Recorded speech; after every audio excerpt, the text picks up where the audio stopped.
Hello everyone. आज हम पढ़ेंगे वाटर के बारे में and specifically water in oceans. So this is a PDF of NCERT book 11th class, and from out of this we will be understand how the water is distributed across the earth. The reason behind taking this book because जब हम NCERT पढ़ते हैं तो हमारी conceptual clarity बनती है। So concepts are very much important. आप चीज़ें मैं नोट्स में भी दे सकता था, लेकिन नोट्स में आप चीज़ें रट लोगे, रटने से चीज़ें उतनी याद नहीं रहती जितनी आप समझ सकते हो और आपके दिमाग में कनेक्शंस बनते हैं। इसीलिए इस चैप्टर में आपको देखने को मिलेगा कि मैं एनवायरनमेंट से भी कनेक्ट करूँगा कुछ चीज़ें, क्योंकि मेरा बैकग्राउंड एनवायरनमेंट का है। So the first thing highlighted here is our planet is called blue planet. हमारा पृथ्वी है जो नीला ग्रह कहा जाता है। ऐसा क्यों कहा जाता है? क्योंकि जब हम देखते हैं स्पेस से तो ये नीला नज़र आता है। एंड साइड में लिखा है कि रेड प्लैनेट। तो रेड प्लैनेट कौन सा? इसको हम कनेक्ट करें तो रेड प्लैनेट है मार्स। सो ऐसे अगर जब हम पढ़ते हैं तो चीज़ें कनेक्ट करते रहते हैं तो ऐसी चीज़ें अच्छे से याद होती है। जैसे ब्लू प्लैनेट अर्थ है, रेड प्लैनेट मार्स है, और भी अलग अलग चीज़ें हैं। So next topic is hydrological cycle and water is a cyclic resource. Cyclic resource का मतलब है कि एक साइकिल में चलता है। चूँकि ये साइकिल में चलता है तो ऐसे घूमता रहता है, तो इसका मतलब ये ख़त्म नहीं हो रहा, ये रिन्यू हो रहा है। अब चूँकि वाटर रिन्यू है तो water is a renewable resource. ये चीज़ आप याद रखना, क्योंकि ये क्वेश्चन में पूछी जा सकती है। ठीक, अब इस हाइड्रोलॉजिकल साइकिल को देख लेते हैं हम। सो साइकिल में क्या होता है कि चीज़ें एक जगह से दूसरी जगह जा रही है, फिर वापस उसी जगह पे आ रही है। तो इसी तरीके से there are different processes which are taking part in it. जैसे प्रिसिपिटेशन है, कंडेंसेशन है, इवोपोट्रांसपिरेशन है, प्रिसिपिटेशन अगेन, इवोपरेशन है, रन ऑफ है, अंडरग्राउंड फ्लो है। सो इन वर्ड्स को समझते हैं। प्रिसिपिटेशन क्या होता है? सिंपल भाषा में अगर हम समझना चाहें तो बारिश होती है। हालांकि सिर्फ बारिश नहीं होती, बारिश के अलावा ओले पड़ते हैं, वही प्रिसिपिटेशन होते हैं। और slit is also a form of precipitation. अगर हम इस शब्द का अर्थ देखें तो जैसे हम केमिकल रिएक्शंस में पढ़ते हैं कि प्रिसिपिटेट बनता है। प्रिसिपिटेट क्या बनता है कि जब रिएक्शन होती है तो एंड में एक चीज़ नीचे जाके जम जाती है। तो इसी तरीके से अगर बारिश हो गया, ओले गिरेंगे तो नीचे आएंगे धरती पे। जब वो यहाँ आएंगे तो कुछ तो बह जाएंगे, रन ऑफ होगा, कुछ ज़मीन में जाएंगे, अंडरग्राउंड फ्लो होगा, कुछ यहाँ लेक्स में रह जाएंगे। सो जब हम रन ऑफ की बात करते हैं तो इससे रिलेटेड एक कॉन्सेप्ट होता है कि एग्रीकल्चर रन ऑफ। तो जब हम खेती वगैरह करते हैं तो खेती में हम बहुत सारे फर्टिलाइज़र्स यूज़ करते हैं। जो एग्रीकल्चर रन ऑफ क्या होता है कि उसमें फर्टिलाइज़र्स के साथ जो पानी जाके अगर लेक्स में जाता है, लेक्स में जाके यूट्रोफिकेशन हो जाता है, जो कि एक एनवायरनमेंट का कॉन्सेप्ट है। सो अगर आपको इसके बारे में पता है या नहीं पता तो आप पढ़ लीजिएगा, क्योंकि it is a related concept, it is related to run off. Okay, and what is the condensation? Condensation is basically कि बादल कैसे बनते, कंडेंस होके जब इवेपरेट होके यहाँ से धरती से जब ऊपर वाटर वेपर्स जाती है तो ऊपर जाके टेम्परेचर कम होता है। टेम्परेचर कम होता है तो वहाँ पे कंडेंस होने चालू हो जाती है और एक किसी न्यूक्लियस के अराउंड छोटे छोटे पार्टिकल्स बनते हैं, फिर बड़े बड़े बादल बन जाते हैं। इसमें इवोपरेशन होता है कि इवोपोट्रांसपिरेशन टर्म है यहाँ पे, ये बायोलॉजी की टर्म है। ये दो वर्ड से मिला है, evaporation and transpiration. Transpiration plants में होता है। प्लांट्स के लीव से जब वाटर निकलता है तो वो ट्रांसपिरेशन कहता है। जब दोनों मिलके जब जाते हैं तो इसको इवोपोट्रांसपिरेशन कहते हैं। So these are the major terms which are here. Okay, so these are the points I have written to me so that I can explain these to you. And अगर आगे पढ़ते हैं हम तो ये देखते हैं कि distribution of water on earth is quite uneven. It is a very important point here. रेगिस्तान में पानी नहीं होता, पानी कुछ एरियाज में पाया जाता है, पानी की काफ़ी लिमिटेड क्वांटिटी है। एंड ऐसा क्यों होता है वो हम आगे देखेंगे। And the hydrological cycle is the circulation of water within Earth's hydrosphere in different form. Yes, पानी का जो हाइड्रोलॉजिकल साइकिल है 3 फॉर्म्स में होता है। 3 फॉर्म्स कौन सी होती है? Liquid, solid and gaseous phases. तो ये फॉर्म्स होती है। इस पर एक प्रीवियस क्वेश्चन पेपर भी है कि वो कौन सा टेम्परेचर और प्रेशर होता है जहाँ पर वो वाटर तीनों फॉर्म में एग्जिस्ट करता है। आगे चलते हैं। यहाँ हम देखते हैं कि वाटर का distribution around the world, right. अब पानी इतना है लेकिन मेजॉरिटी पानी कैसा है? सॉल्ट वाटर है, जबकि फ्रेश वाटर बहुत कम है। फ्रेश वाटर में भी आइस में जमा है, ग्राउंड वाटर्स में है, लेक्स में है। इसका और न्यूआंस्ड वर्जन भी होता है जिसमें दिखाते हैं कि कितना एटमॉस्फेयर में है, बट मोटा मोटा ये है कि ज़्यादातर पानी सॉल्ट वाटर है जिसे हम यूज़ नहीं कर सकते, या अभी तक टेक्नोलॉजीज़ उतनी एडवांस नहीं हुई कि उसको यूज़ कर सकते हैं। ठीक, अब हम आगे बढ़ते हैं। इस टेबल में लिखा है कि components and processes of water cycle. ये यहाँ पे क्वेश्चन आ सकता है कि which are the processes are related to this component. Water storage in ocean से कौन कौन सी है? ये है इवोपरेशन, ट्रांसपिरेशन, सब्लिमेशन। सब्लिमेशन क्या होता है? सब्लिमेशन बेसिकली ये होता है सॉलिड से सीधा जब गैस में कन्वर्ट हो जाती चीज़ें, जैसे कि कब नेफ्थलीन के केस में, नेफ्थलीन की गोलियाँ होती हैं उनके केस में कहा जाता है। ठीक, अब वाटर इन एटमॉस्फेयर किस फॉर्म में होता है? कंडेंसेशन एंड प्रेसिपिटेशन प्रोसेस होती है। Water storage in ice and snow melt run off to stream and then surface run off, stream flow, fresh water storage, infiltration क्या होता है? मतलब अंदर घुस जाना। ठीक, ground water storage, ground water discharge, springs. आगे चलते हैं तो कि जैसा मैंने पहले बोला था approx 71% planetary water is found in the ocean. Okay, and the remaining is held in fresh water in glaciers and ice caps, etc. And nearly 59% of the water that falls on land return to atmosphere through evaporation. तो इसका मतलब क्या हुआ कि हमारे use के लिए तो इतना ही बचा 41%, बाकी सब तो चला गया। The remainder run offs on surface, infiltrate in ground or become a glacier.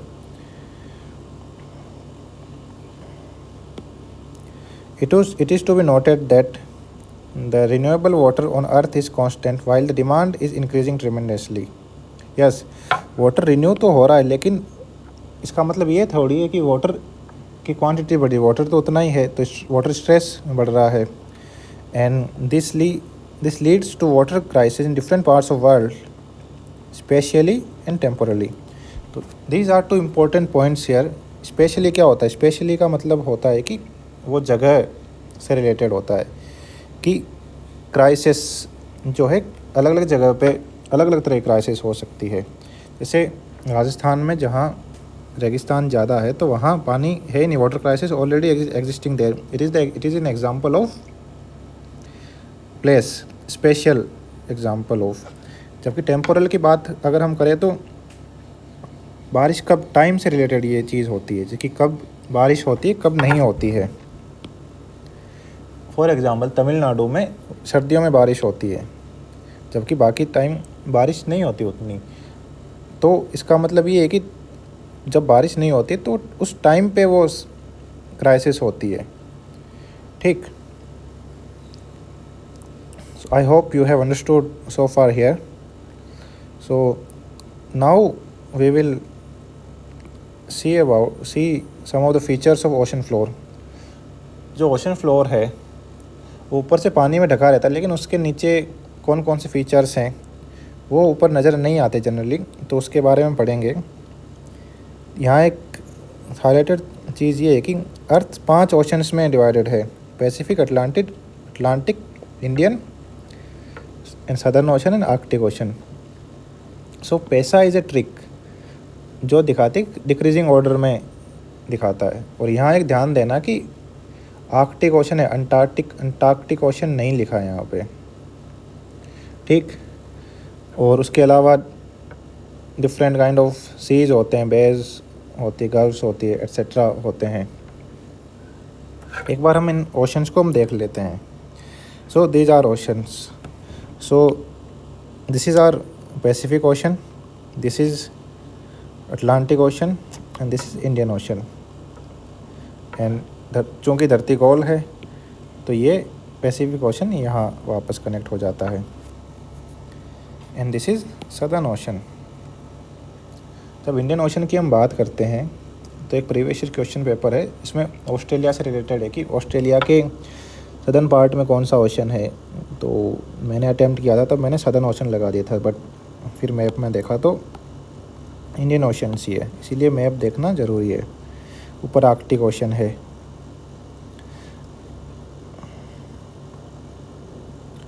ठीक। अब आगे बढ़ते हैं। The major portion of ocean floor is found between 3 to 6 kilometer below the sea level. The land under the water of ocean, that is the ocean floor exhibit is complex. जैसा मैंने बोला ऊपर से सारा पानी होता है, लेकिन अंदर क्या क्या कॉम्प्लेक्सिटी है वो उसके बारे में हम पढ़ेंगे। So the floor of oceans are rugged with world's largest mountain ranges. ये भी प्रीवियस क्वेश्चन का एक स्टेटमेंट है जी, ये मैं भी गलत करके आया था।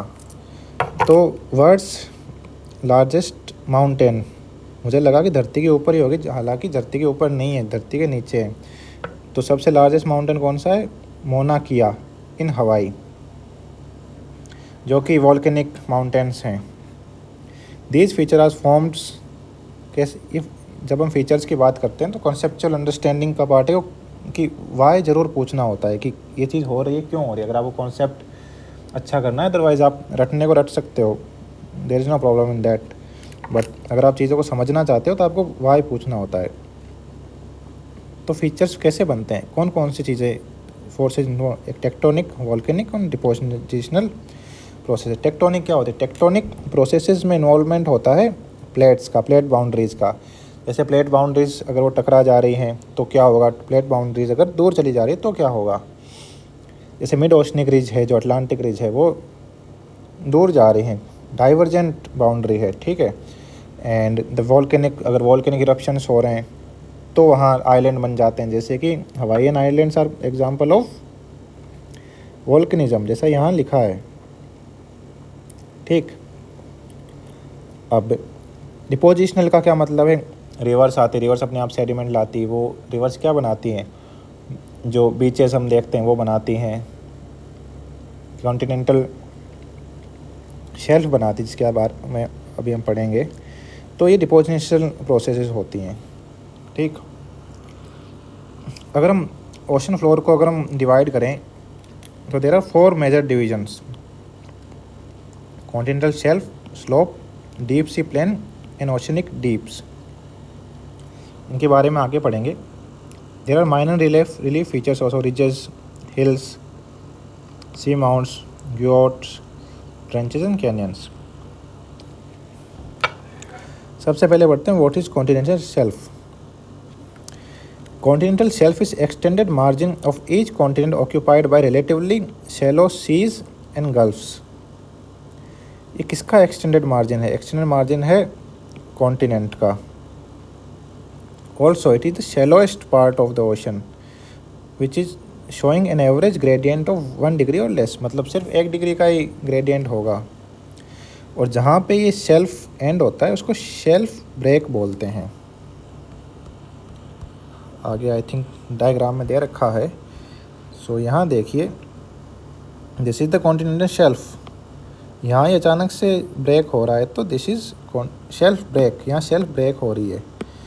और शेल्फ ब्रेक के बाद में आ जाता है कॉन्टिनेंटल स्लोप, फिर इसको बोलते हैं कॉन्टिनेंटल राइज, फिर एबिशल प्लेन्स आते हैं। तो ऐसे डायग्राम को हमेशा ध्यान में रखना, डायग्राम से चीज़ें जल्दी याद होती हैं। So now let's move ahead. Average width of continental shelf is 80 kilometres है, जबकि कुछ एरिया जैसे साइबेरियन शेल्फ है इसकी 1500 किलोमीटर लंबी लेंथ है। और इसकी डेप्थ भी वेरी करती है, कम से मतलब इसकी रेंज कितनी है, 30 मीटर से 60 मीटर तक होती है। तो ये स्टेटमेंट से दे सकता है। Continental shelfs are covered with variable thickness of sediments brought down by rivers, glaciers, wind from the land and distributed by waves and currents. Okay. And massive sedimentary deposits received over a long time by continental shelves become source of fossil fuels। हमेशा याद रखना, fossil fuel हमेशा sedimentary rocks में पाए जाते हैं, metamorphic और igneous में नहीं पाए जाते हैं, ओनली सेडिमेंट्री रॉक्स में पाए जाते हैं क्योंकि सेडिमेंट्स के साथ बनते हैं। These are some minor features जिसको हम बाद में देखेंगे। So these are some of the diagrams. So next point is continental slope। तो continental slope का क्या काम होता है कि it acts as a connection, जैसे यहाँ पे है, बीच में है, कॉन्टिनेंटल शेल्फ और कॉन्टिनेंटल राइज के बीच में है, ठीक। या फिर ओशन बेसिन में बोल सकते। इसका ग्रेडियंट थोड़ा ज़्यादा होता है, 2 to 5 डिग्री होता है। एंड ये देख सकते हैं यहाँ पे कि इसकी डेप्थ कितनी होती है, 200 से 3000 मीटर्स तक होती है। And this slope boundary indicates the end of the continents. So कौन सी बाउंड्री इंडिकेट करती है end of the continents? Continental slope. And canyons and trenches are observed in this region, जैसा कि हमने यहाँ देखा है। अगर आप गूगल करेंगे तो आप देखेंगे कि आई थिंक ये अमेरिकन कॉन्टिनेंट में है कहीं पे ये, तो आपको मतलब रियल एग्जांपल भी आपको दिख जाएगा। फिर आता है deep sleep plains. Gentle slope, gentle मतलब बहुत कम स्लोप है, मतलब almost flat and smoothest region of the world. The depth varies between 3000 to 600 meters, and these plains are covered with fine grain sediments like clay and silt। कैसे sediments होते हैं? Fine होते हैं, बोल्डर्स वगैरह बड़े बड़े नहीं मेंशन किया गया, यहाँ फाइन ग्रेन है, ठीक है। तो ये याद रखना, ऐसी छोटी छोटी चीज़ें ही होती जहाँ आप फंस जाते हो। मैं फंस जाता हूँ, कोई भी फंस जाता था जहाँ आप नहीं पढ़ा, आपको अच्छे से डिटेल में नहीं पढ़ा है, आपका कॉन्सेप्ट क्लियर नहीं, आप वहाँ there you are more tend to be get lost into the details। So then comes the oceanic deeps and trenches। Mariana trench का आपने नाम बिल्कुल सुना होगा। So these are the deepest part of oceans। So the trenches are relatively steep sided narrow basins। They are some 3 to 5 kilometers deeper than surrounding ocean floor। They occur at the bases of continental slope and along the island arcs। Island arcs कैसे बनते हैं? यहाँ मैंने लिखा है volcanic arcs and island arc क्या होते हैं। मतलब अगर मैं बताता हूँ तो वो जियोलॉजी का पार्ट हो जाएगा, that will not be part of geography as such, and extra हो जाएगा। तो मतलब I have studied during my masters but just living for this class. Island arcs क्या होते हैं? आइलैंड आर्क्स वोल्केनिज्म की वजह से बनते हैं।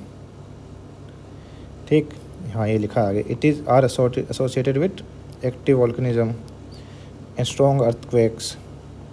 ठीक, अब there are 57 deeps have been explored. सबसे ज़्यादा कहाँ है? पैसिफिक ओशन में सबसे ज़्यादा, याद रखना इस चीज़ को। उसके बाद है अटलांटिक ओशन में। ठीक, बेसिकली ये जो लैंड फॉर्म्स बनते हैं, वॉल्केनिक आर्क हुआ, ये सब हुआ, ये जियोलॉजिकल प्रोसेसेस की वजह से बनते हैं। ज्योग्राफी में उन चीज़ों को पढ़ते हैं, जबकि the underlining process geological processes. Geology मतलब अर्थ के अंदर क्या चल रहा है उसके बारे में पढ़ना। माइनर रिलीफ फीचर्स, अब हम पढ़ेंगे इन सब छोटे छोटे फीचर्स के बारे में। First is mid oceanic ridge. Mid oceanic ridge is composed of two chain of mountain separated by large depression. जैसा मैंने पहले भी मेंशन किया था, जब two plates are not coming, they are, when two plates are moving away, तो क्या होता है कि अंदर जो बेसाल्टिक मैग्मा होता है वो आता है, ऐसे आता है, तो वो साइड में जमा होता जाता है। तो जो ये बोल रहा है कि टू चेन्स होते, तो ऐसे दो चेन बनती है, बीच में डिप्रेशन होता है, बीच में जगह नहीं होती है। ठीक है, ये उतनी ऊंची नहीं होती। ध्यान रखना कि जो मिड ओशनिक रीजेस होती हैं वो largest mountain, tallest mountain ranges नहीं है। Tallest mountain ranges are caused by volcanism. ठीक, ये this thing you have to keep in mind, okay. And ये याद रखना कि island is a part of mid oceanic ridge. Which one? Mid Atlantic. Mid Atlantic ridge is very famous ridge. और जितना मतलब NCERT में रहा लिखा है और पीवाईक्यूज़ में लिखा है उसी पे फोकस करना चाहिए। एक्स्ट्रा तो रिजेस का तो कोई लिमिट्स नहीं है, मतलब हज़ारों रिजेस होंगी। इंडियन ओशन में ही बहुत सारे रिजेस हैं, कार्लोस रिज है वगैरह वगैरह। तो बट उनको हर चीज़ को पढ़ना ज़रूरी नहीं है अगर वो नहीं हेल्प कर रही हैं। ठीक है,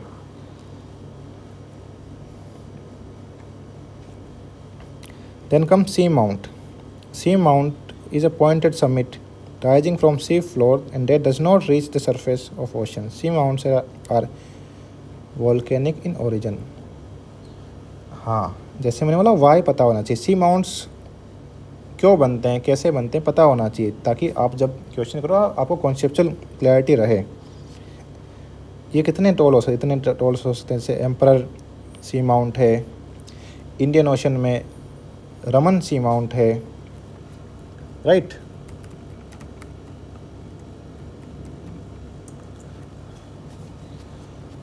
And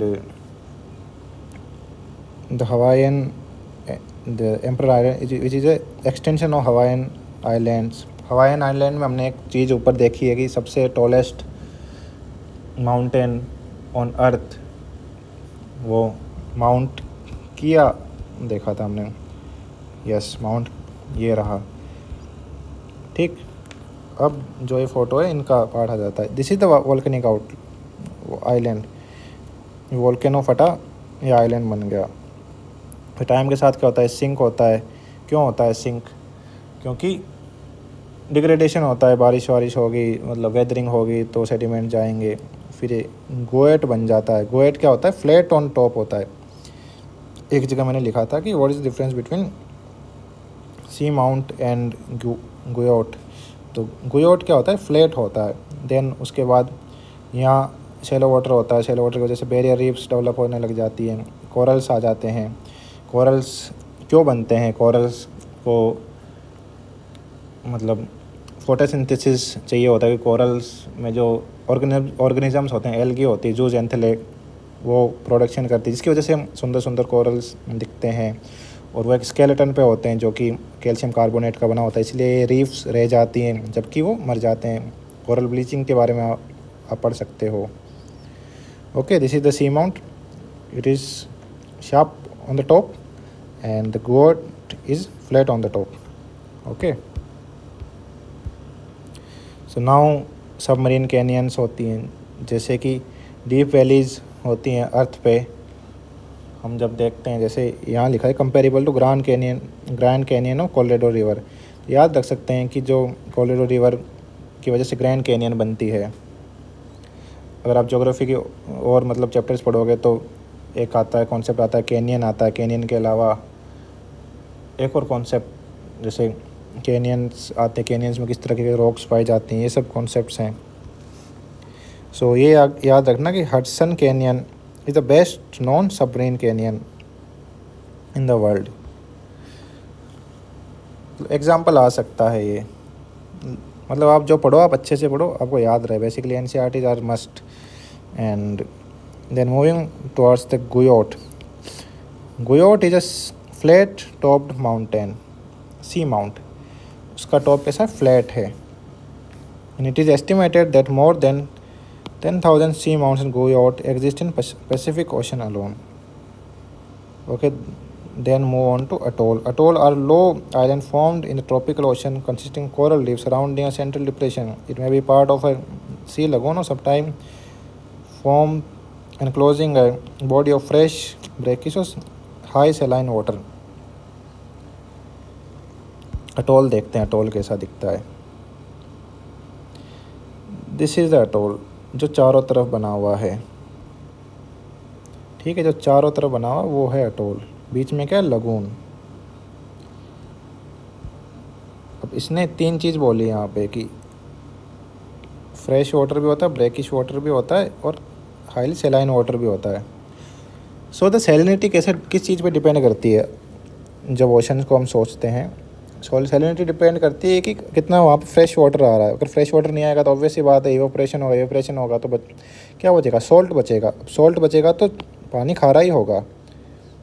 सोचो आपके पास 1 क्विंटल या 1000 लीटर पानी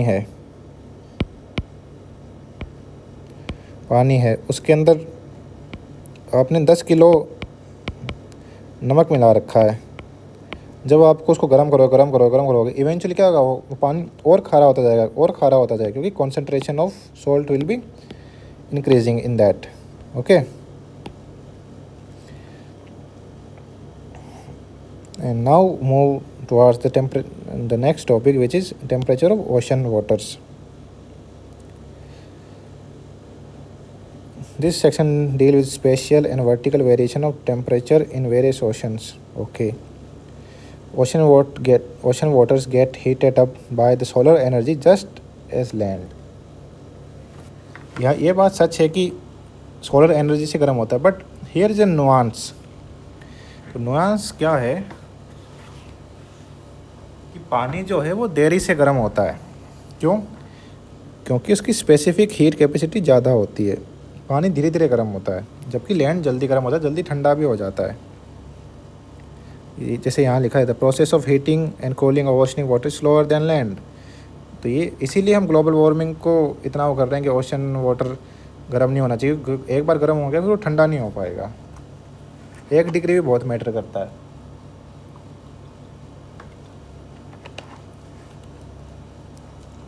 The factors which affect the distribution of temperature of ocean water are previous year question paper, I don't really remember, but हो सकता है या फिर आ सकता है ये। लैटिट्यूड कैसे, ये हमारी प्रिय मदर अर्थ है। लैटिट्यूड कई लोगों को कन्फ्यूज होना है, लैटिट्यूड और लॉन्गिट्यूड क्या होता है। लैटिट्यूड मतलब लेटी हुई लाइन, ये है लैटिट्यूड। ठीक है, जैसे हम कैसे लेटते हैं, ऐसे आड़े लेटते हैं ना, तो this are latitudes. This is our equator 0 degree. तो जैसे जैसे ऊपर जाते हैं तो सनलाइट्स कम होती हैं, तो यहाँ पानी गर्म होगा, यहाँ कम गर्म होगा, कम गर्म होगा, डिक्रीजिंग ऑर्डर में होता है।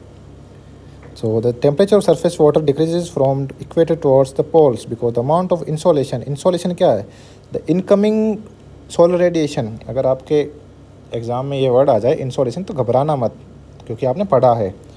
Insolation is incoming solar radiation and it decreases towards the poles.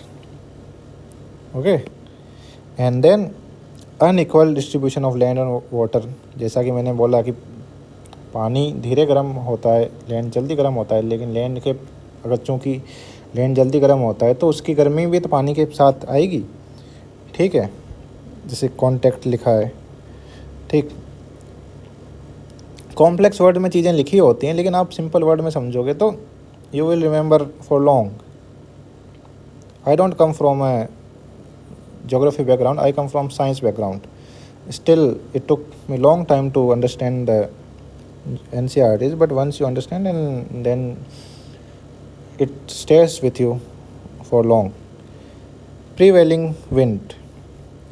The wind blowing from land towards the ocean drive warm surface water away from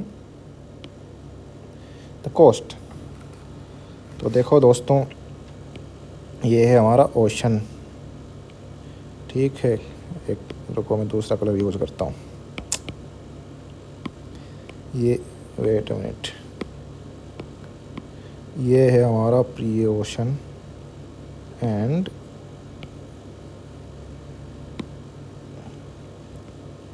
ये है लैंड, ठीक। तो अब एक तीसरा कलर यूज़ करते हैं। अब ये कह रहे हैं कि यहाँ से हवा चल रही इधर, ठीक है।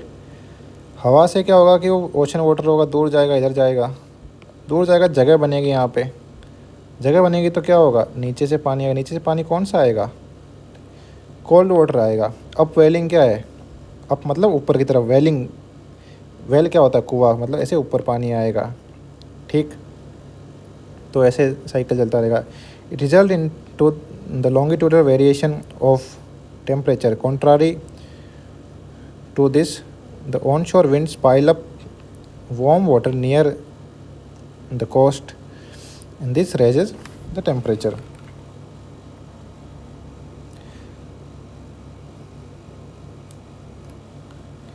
तो इस वजह से जो टेम्परेचर है वो इंक्रीज हो जाएगा। इससे वेरिएशन भी आएगी। यही पानी इधर इधर जा रहा है, ठीक।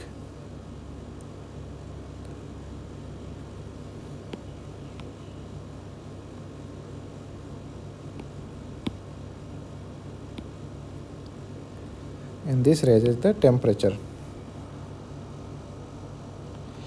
एक होती ऑन शोर विंड होती है जो शोर पे चलती है, एक ऑफ शोर विंड्स होती है जो शोर से दूर ओशंस में चलती हैं। ऐसा भी हो सकता है कि वो ऑफ शोर जो विंड्स हैं वो विंड पानी, गर्म पानी को ऑन शोर की तरफ धकेले। देयर आर मतलब डिफरेंट थिंग्स, बट ओवरऑल आपको याद रखना कि जो प्रिवेलिंग विंड्स होती हैं they have a impact on this, okay. Then ocean currents. Ocean currents are again very important concept of geography. आपको याद रखना कौन कौन से currents वार्म होते हैं, कौन से कोल्ड होते हैं और कौन कौन सी जगह पे वो बहते हैं, ठीक है। Ocean currents. So the warm ocean currents raises the temperature in cold areas while cold current decreases the temperature in warm ocean areas. For example, Gulf Stream. So Gulf Stream क्या है, गल्फ स्ट्रीम में warm current है। It raises the temperature near the eastern coast of North America and west coast of Europe while the Labrador current lowers the temperature near the north east coast of North America. अब जैसे ये मान लो हमारा तो नहीं, north America है तो gulf stream जाता है, गल्फ स्ट्रीम जाएगा तो ऐसे जाएगा, ठीक है, ईस्टर्न कोस्ट की तरफ। ये ईस्ट है और ये वेस्ट है, ठीक।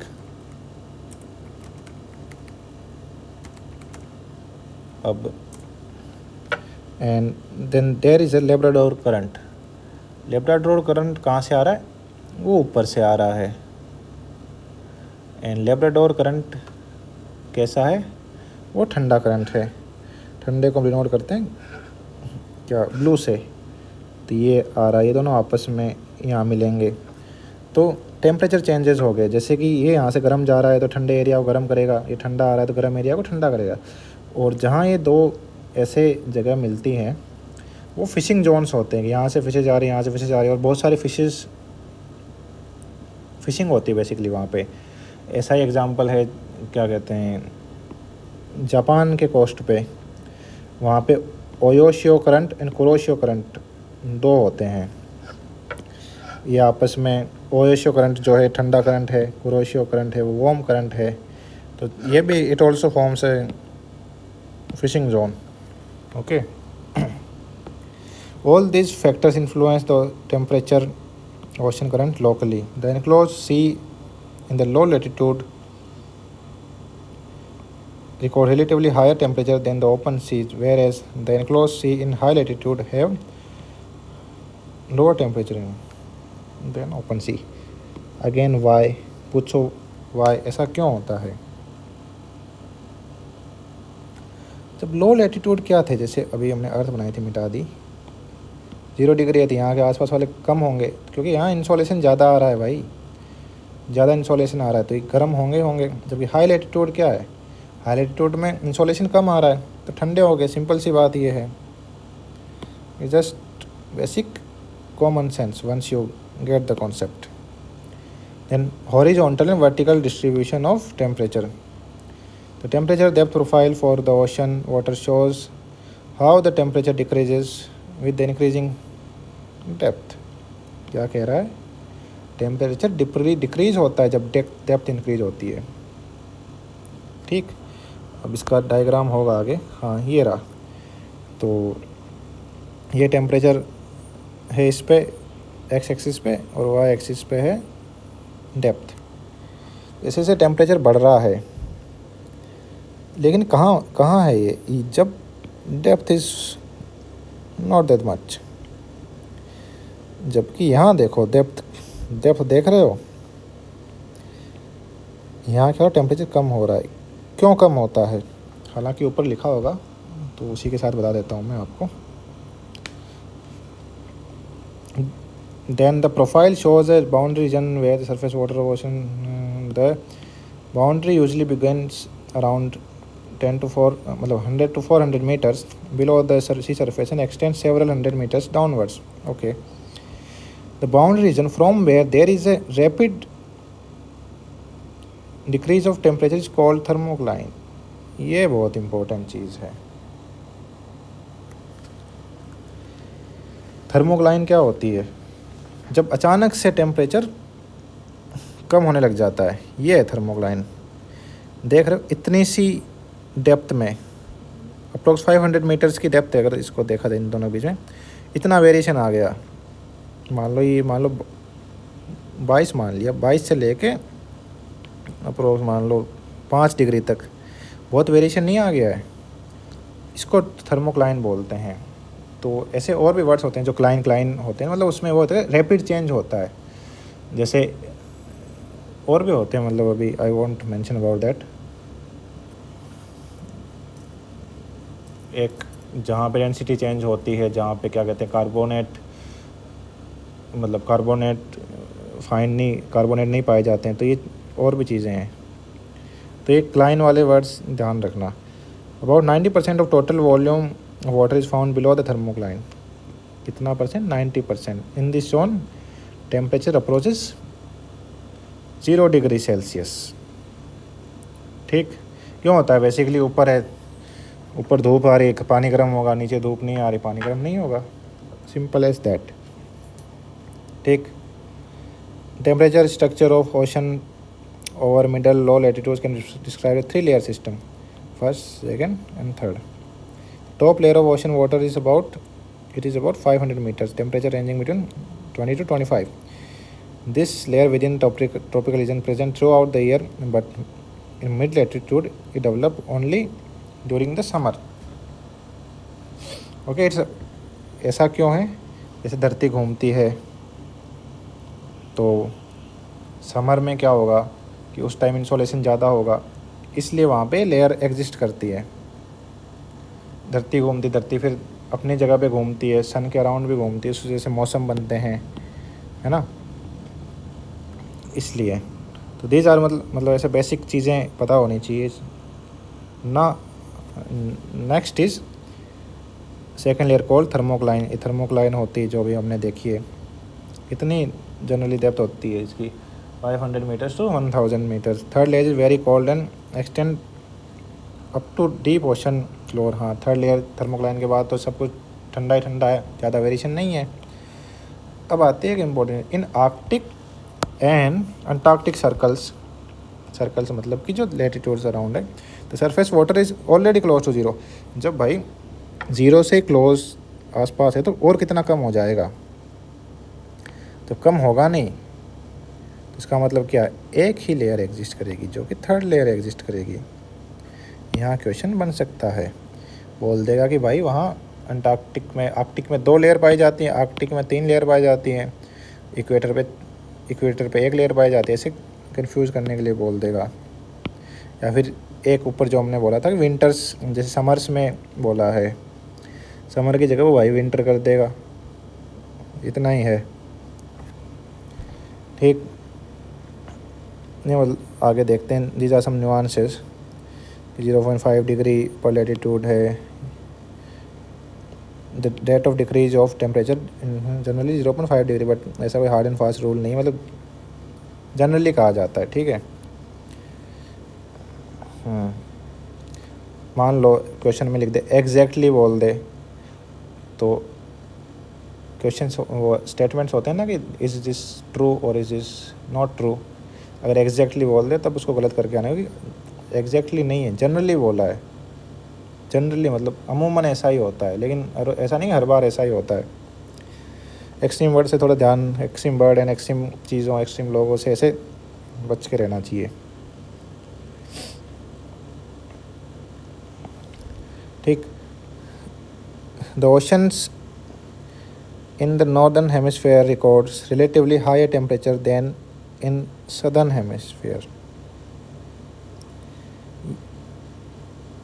जस्ट सोच के देखो, I will pause this video for a while, मतलब मैं नहीं बोलता हूँ, सोचो ऐसा क्यों होता है। सोच लिया या फिर पढ़ लिया, नीचे पढ़ लिया होगा। तो ये the variation is due to the unequal distribution of land and water in the northern southern hemisphere. ऊपर मैंने एक बात बोली थी, स्पेसिफिक हीट कैपेसिटी, ऐसे कुछ बोला था मैंने, ये रहा, जो कि वाटर की ज़्यादा, तो पानी धीरे गर्म होगा, जबकि लैंड ज़्यादा है तो लैंड, पानी तो गर्म हो ही रहा है, साइड में लैंड भी गर्म हो रहा है, तो दोनों का ओवरऑल रिजल्ट ज़्यादा ही होगा, ठीक। फिर यही पुरानी बात आ गई। अब now move on to salinity of ocean waters. Okay, so पहली बात तो कैसे कैलकुलेट होता है, कितने ग्राम है 1000 ग्राम में, तो इसलिए इसको इस फॉर्म में लिखा जाता है, ना कि इसे परसेंटेज में, किस में, इस फॉर्म में लिखते हैं, है ना, क्योंकि पर उस पे है, पर 100 पे चीज़ें देखी जाती है, इसमें पर 1000 पे, जैसे डबल ज़ीरो आ गया, ओके। और इसको पीपीटी भी बोलते हैं, पार्ट्स पर 1000। ऐसे ही जब आप, अगर आप एनवायरनमेंट वगैरह पढ़ते हो तो आप एनकाउंटर करते होगे, एक पीपीएम होता है कि इतने पीपीएम हो गया, एक पीपीबी होता है कि इतने पीपीबी ये पोल्यूटेंट हो गया, एक्यूआई, मतलब अखबार भी पढ़ते हो तो आपको पता चल जाएगा कि इतने हो गया, इतना हार्मफुल होता है। तो ये चीज़ें ऐसा नहीं कि आपको बस आप किताब पढ़ोगे तभी आपको मिलेगी, आप मतलब अमूमन अपने आसपास लाइफ में देखोगे, तो अगर आप दिमाग खुला रखोगे तो आपको चीज़ें नज़र आएंगी, पीपीएम क्या होता है, पीपीएम आप कनेक्ट कर पाओगे। अगर आप अच्छे से कनेक्ट कर पाते हो लाइफ को, उन चीज़ों को, तो मतलब चीज़ें जल्दी ज़्यादा याद रहेंगी, बस इतना ही है। एंड देन सैलिनिटी ऑफ एज में consider as the upper limit to demarcate brackish water. तो मतलब इससे ऊपर अगर हो गई तो ब्रैकिश वाटर नहीं रहेगा, तो कैसा वाटर रहेगा, सेलाइन वाटर। 3 तरह के वाटर होते हैं, fresh, brackish and सेलाइन। Brackish water क्या होता है, द ब्रैकिश वाटर इज़, ना तो वो फ्रेश है, फ्रेश वाटर है, ना वो सेलाइन वाटर, बीच बीच का है। हो सकता है सेलाइन वाटर में फ्रेश वाटर मिल रहा हो तो उस एरिया में उस ब्रैकिश वाटर होता है। जैसे केरला में है, केरला में बहुत सारी रिवर्स हैं, जब वो पानी में मिलती हैं, ओशन में जाके मिलती हैं, तो बीच में क्या होता है, ब्रैकिश वाटर फॉर्म होता है, okay. Salinity of water in surface layer of ocean depend mainly on evaporation and precipitation. ये हमने बात करी थी पहले. And then surface salinity is greatly influenced by coastal region by fresh water inflow. ये भी हमने बात करी थी कि पानी अगर फ्रेश वाटर आ रहा है तो सैलिनिटी ऑब्वियसली, जैसे मैंने वो एग्जांपल दिया था कितने कि 1000 लीटर पानी में 10 किलो वो है सॉल्ट है, वो वाला एग्जांपल है. ठीक. Wind also influence salinity of area by transferring water to other areas. ये भी हमने देखा था. The ocean currents contribute to salinity very salinity temperature density of water are interrelated. भाई बहनों, it is again an important concept. Salinity, temperature and density, ये तीनों आपस में इंटर रिलेटेड हैं. सोच के देखो कैसे कि अगर हम टेम्परेचर बढ़ा दें, वही 1 मिनट, 1000 लीटर पानी 10 kg नमक, चलो ये हमने मिक्सर बना दिया.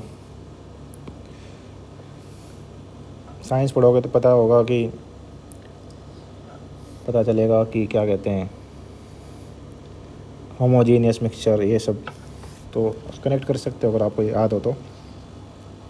1000 लीटर पानी है, 10 किलो नमक है, गर्म किया उसको, सैलिनिटी क्या होगी? बढ़ेगी ना, है ना? क्यों? क्योंकि कॉन्सेंट्रेशन बढ़ती जा रही है. डेंसिटी का फॉर्मूला कहता है ρ=m/v. अब मास तो सेम ही है, जबकि वॉल्यूम कम होता जा रहा है, पानी तो उड़ता जा रहा है, नमक थोड़ी उड़ेगा, तो डेंसिटी भी बढ़ेगी.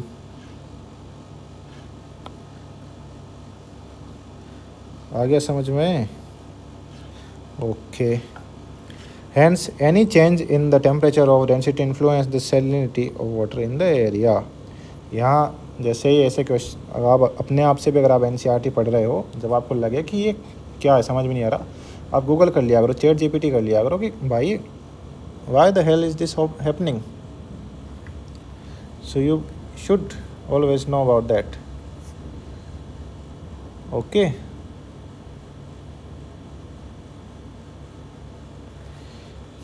ये चीज़ें याद रखना दोस्तों. Lake Van in Turkey, Dead Sea, Great Salt lake.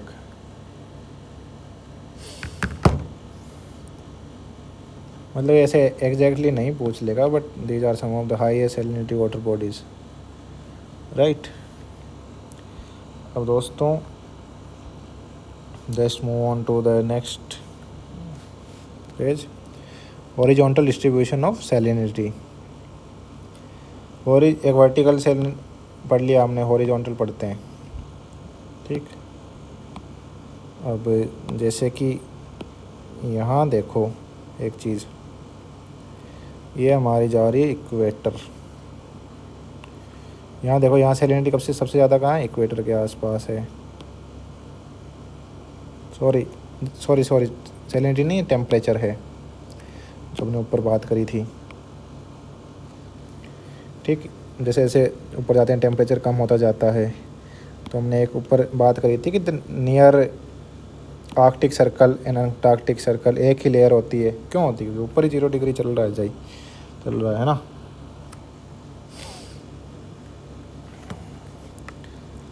And salinity of normal open water ranges between, ये चलो ठीक है, रटने वाली चीज़ें हैं, मतलब रटना भी नहीं है आपको, रट के करना ही क्या है, क्योंकि इतना नहीं पूछते वो, कॉन्सेप्चुअल अंडरस्टैंडिंग टेस्ट करते हैं.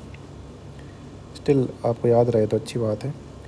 इन the land locked Red Sea, it is land locked Red Sea पता होना चाहिए, अभी जो क्राइसिस चल रही है इस वजह से. While the estuaries and the Arctic fluctuate between, ये एस्चुरीज क्या होते हैं? एस्चुरीज में ब्रैकिश वाटर टाइप होता है, ऐसा कोई ज़्यादा वो नहीं होता सलाइन वाटर, है ना. And it is as high as Red Sea में इतना हाई क्यों होता है भाई, सोच के देखो। क्योंकि लैंड लॉक्ड है भाई, इन्फ्लक्स ज़्यादा है नहीं वहाँ पे। इन्फ्लक्स नहीं है तो एवोपरेशन होगा, सिंपल सी बात ये है। In hot and dry regions evaporation is high. And salinity variation in the Pacific Ocean is mainly due to shape and larger areal extent. In the same way, it decreases to this. The average salinity of, ये देख लेना, मतलब ये average, ये पूछ शायद आ जाए।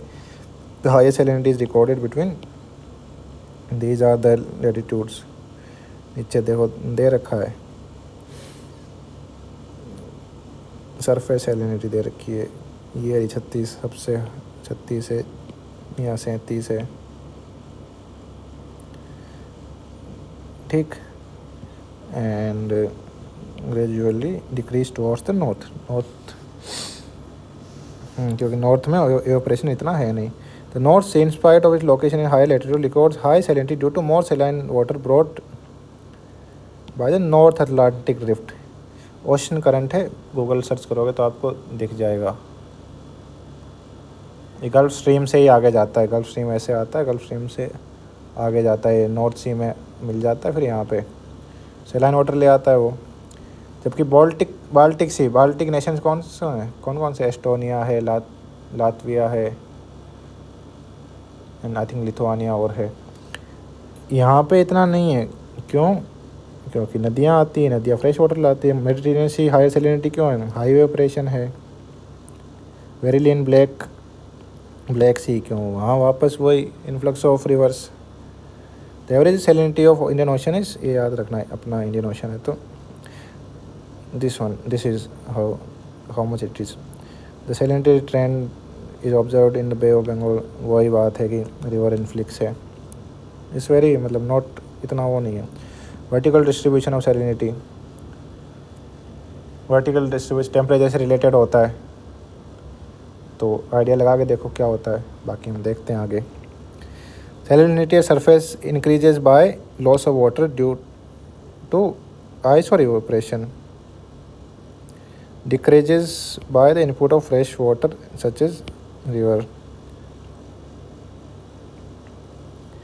देखो इम्पोर्टेंट चीज़, इंक्रीज किस वजह से? इवोपरेशन तो हर इंसान को पता लग गया होगा वो पढ़ते पढ़ते कि इवोपरेशन की वजह से होता ही है, but loss of water to ice, ये इम्पोर्टेंट चीज़ है। यहाँ पे पानी आइस में जम गया तो अगेन वही डेंसिटी बढ़ जाएगी, सैलिनिटी बढ़ जाएगी, ये चीज़ याद रखना। जब रिवर आएंगे तो कम हो जाएंगी। Salinity at depth is very much fixed. No way that water is lost and salt is added. हाँ same cheese. The lower salinity water rests above the higher salinity dense water. ऐसा क्यों? Because of density difference. Simple सी बात है, जिसकी density ज़्यादा होगी वो हमेशा नीचे ही जाएगा। पानी में कील डालो, कील नीचे ही जाएगी, ऊपर नहीं आएगी, ठीक। ये आ गया भाई एक और क्लाइन। ऊपर हमने कौन सा क्लाइन पढ़ा था, याद करो, वीडियो में बैक जाके देखो। Salinity generally increases with depth, there is distinct zone called halocline where the increase sharply. Cline का वर्ड मतलब अगर आप याद रख सकते हो, शार्प इंक्रीज और decrease. High salinity sea water generally sinks below the lower salinity water. This leads to stratification by salinity. तो दोस्तों हमने बहुत कुछ पढ़ा है, बाकी I hope you are able to understand.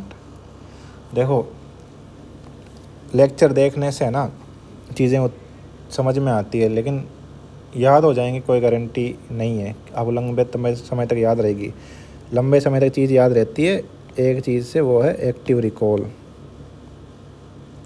Active recall कैसे होता है? जब आप क्वेश्चन करते हो तो आपको दिमाग में जोर डालना पड़ता है कि भाई क्या पढ़ा था मैंने, तो दैट इज़ सुप्रीम। कई बार क्या होता है, हम वीडियो देखते रहते हैं, हमें लगता है हम पढ़ रहे हैं, लेकिन उस वीडियो का टेस्ट भी लेना ज़रूरी है, कि अगर टेस्ट नहीं ले रहे हो तो there is no point of that, ज़िंदगी भर वीडियो देखे जाओ। अगर आपको लर्निंग प्रोसेस फास्ट करनी है तो active recall is the way. Identify the element which is not part of hydrological cycle. बताओ दोस्तों, ये तो मैंने लगाया है, सर्च करके बताना कि ये सही लगाया नहीं लगाया, ये भी बताना कि सही लगाया नहीं लगाया। The average depth of continental slope, याद करो कॉन्टिनेंटल स्लोप अकेली थी और कुछ भी था, कॉन्टिनेंटल सेल्फ भी थी। करो याद करो, इसे रिकॉल करो। स्लोप आ गया, तो और क्या क्या था, minor feature, not a minor feature, oceanic deep नहीं है, तो ये क्या है, मेजर फीचर है। और कौन से मेजर फीचर है, करो याद। ठीक है, क्या ये मैंने सही लगाया है, चेक करो। एंड स्मॉलेस्ट ओशन ट्रिक क्या बताई थी, याद करो। पैसा, 2 ए हैं, लास्ट वाला आर्कटिक है, ये अटलांटिक है, अंटार्कटिक नहीं है, it is what, Atlantic. Okay, so I will call it a day. And हो सकता है आप जैसे ये क्वेश्चन भी आप देख सकते हो कि आपको तक दिमाग पे जोर पड़े, आप सोचो कि कैसे चीज़ें हो रही हैं। चीज़ें हम बेसिकली क्वेश्चंस क्यों दिए जाते हैं, ताकि आप बच्चों को चीज़ें याद हों। पढ़ते रहो, चीज़ें याद थोड़ी होगी। जब तक आप नॉलेज को टेस्ट नहीं करते हो तब तो चीज़ें याद नहीं होंगी। So I hope I was able to deliver a lecture, and it was my first lecture, so I don't know was it good or bad, and I wish you all well. Thank you.